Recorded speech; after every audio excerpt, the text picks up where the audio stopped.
চেহারার দিকে তাকাইয়া আজরাইল চেহারার দিকে তাকাইয়া চোখ বড় বড় করে তাকিয়েছেন। আল্লাহু আকবার বলেন। আজরাইলের চোখে নাকি দুনিয়ার মানুষের চোখ নাকি? কথা বলেন। আমাদের চোখ যেরকম এইরকম আজরাইলের চোখ নয়। কিতাবের মধ্যে এসেছে আজরাইলের একটা চোখ হবে উহুদ পাহাড় যত বড়, আজরাইলের একটা চোখ হবে তত বড়। আজরাইল যখন আপনার সামনে আসবে, আপনি যদি বেনামাজি হন, বেরুজগারি হন, বেপরদাশীল হন, আজরাইল আপনার সামনে এসে এমন করে চোখ বাহির করবে, উহুদ পাহাড় যেরকম ওই রকম আজরাইলের একটি চোখ হয়ে যাবে। কিতাবের মধ্যে এসেছে ওই সময় আজরাইলের চক্ষু দেখার পরে বেনামাজি ব্যক্তি, বেরুজগারি ব্যক্তি তার হাতটির চূড়া হয়ে রাস্তা করে ঘুরে যাবে।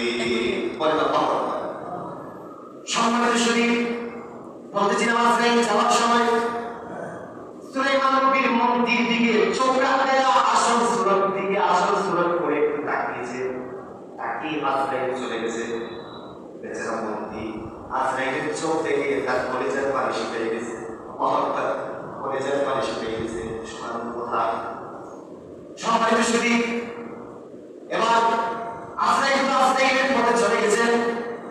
মন্ত্রী এবার জিজ্ঞেস করতেছে, ও নবী সুলাইমান, আপনার কাছে জানতে চাই, কিছুক্ষণ আগে যে লোকটা আপনার সামনে এসেছিল, আপনার সাথে কথাবার্তা বলেছিল, তার পরিচয়টা একটু দেন, সে কে? আমার জীবনে তো এইরকম মানুষ আমি কোনোদিন দেখি নাই।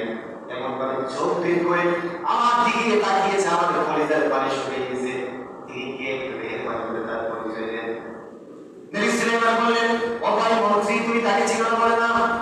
বলছি এই দুনিয়ার কোন মানুষ নয়, এই পৃথিবীর কোন মানুষ নয়, তিনি হচ্ছেন মালাকুল মউত আজরাইল।